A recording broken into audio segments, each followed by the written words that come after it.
The Pat McGrath Big Mothership palettes are the only ones I recommend. Which one is worth investing on? I have all of them, and this is my ranking based on the BOB Best of the Best mindset. This is the lowest ranked palette, and I'll explain why in the video. But the best part will be at the end of the video, where there will be the short questions and my runway pairing, where I match the palette with a specific collection in the ready-to-wear runway of Spring-Summer 2022. So let me start saying that all the Pat McGrath Big Mothership palettes, like these ones, are recommended for me. These are the palettes where you really can find the best finishes in the Pat McGrath range. So I wouldn't start with the cheaper palettes. I wouldn't recommend them because the experience that you have with this big palette with a combination of textures, it's unique and very specific to these big palettes. So to have a feeling of the real Pat McGrath experience, I think you need one of these palettes. The Big Mothership palettes are 9, and at the 9th position is the number 3. This is number 3, Subversive palette.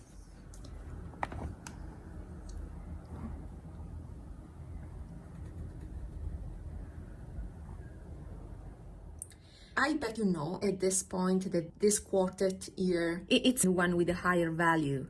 So this quad makes the palette, in my opinion. And then you have other shades that you can pair with. Why did I purchase this palette? I have purchased it for this pink. It was used in a Valentino runway when this palette was released.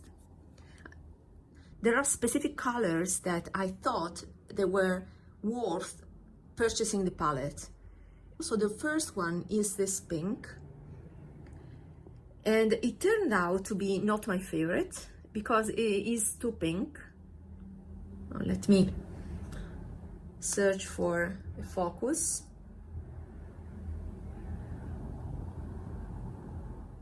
And the other one, with time, I realized is the shade that makes the palette, is this one that is called Gigabyte.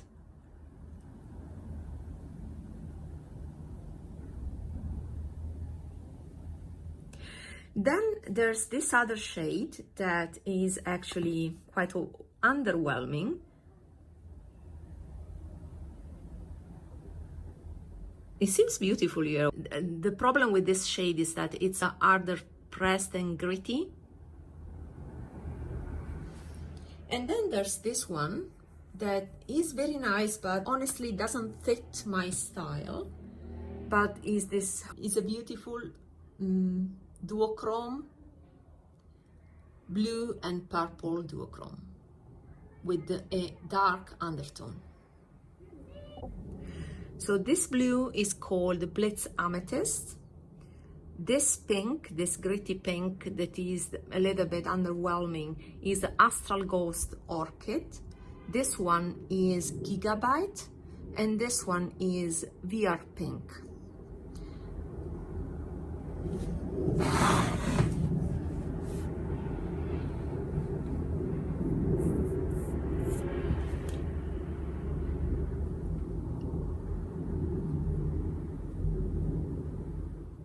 So I have to tell something. This is my third palette.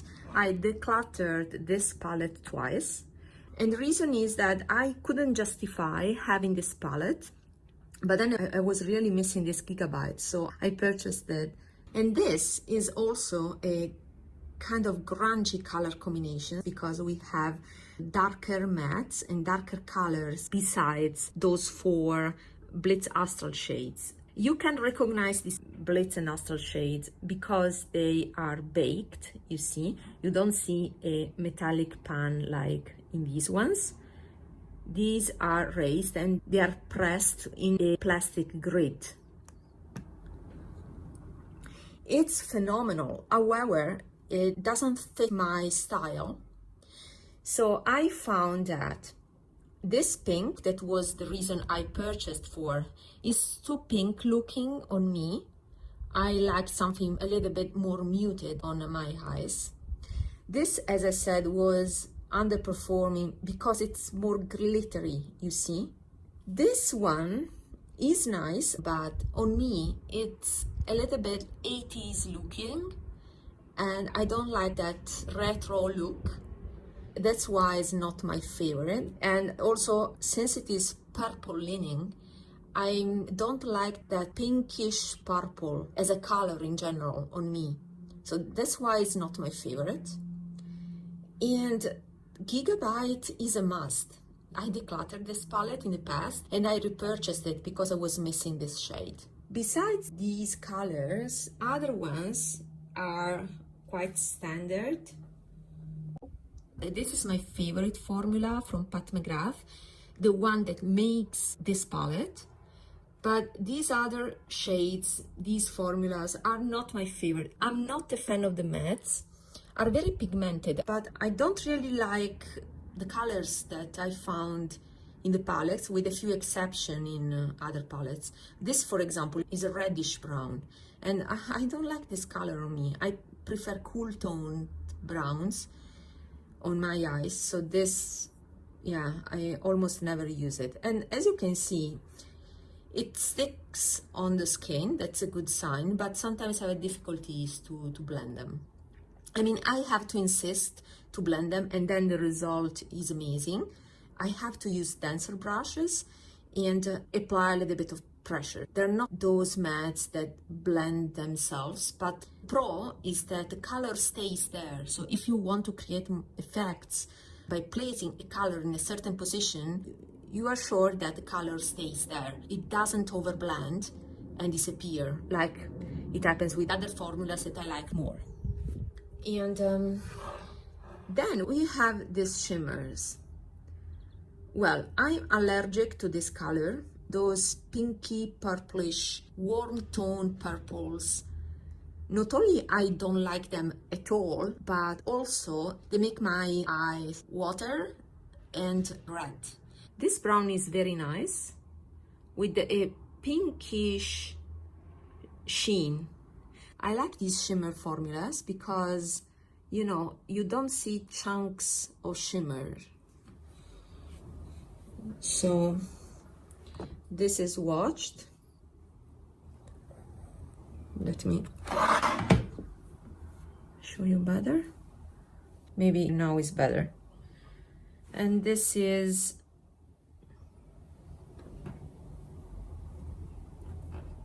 the purple, that is a warm tone purple in the sense that it's not blue based, but it's more pink based purple. This again is 80 looking on me. I don't like the look of the 80s, so it's a no for me. Let me finish the swatches. You have this shimmery golden shimmer. It's too yellow for me. I don't like it.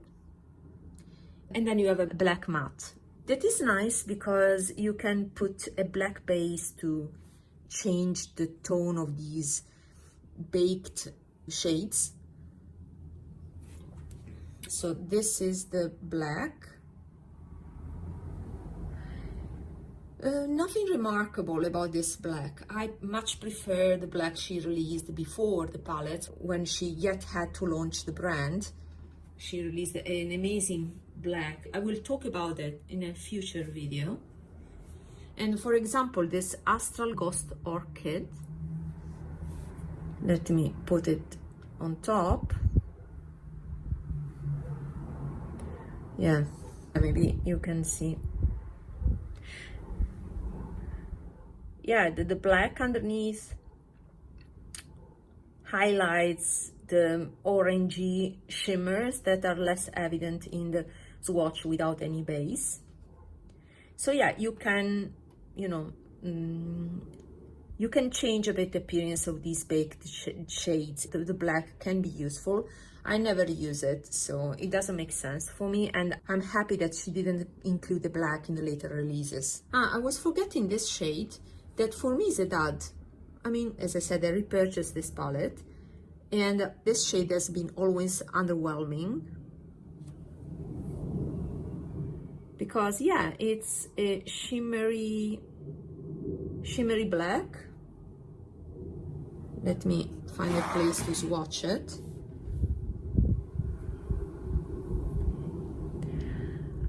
And guys, I don't find anything special to this. The base is a gray. Yeah, it doesn't look anything special on my lids, honestly. Let's put it this way, I have similar shades to this in other palettes that I prefer. It's not a must-have shade. I mean, they could have skipped it because these are really stealing the show on this palette. So there's that. Now it's time for the shot questions and the runway pairing. Would I purchase this palette again? I think yes, because this quartet ear is nice to have in my collection. However, I mainly repurchased it because of the Gigabyte shade, and 95% dupe of this shade is now in the smaller Bridgerton 2 palette with a better color combination for my taste.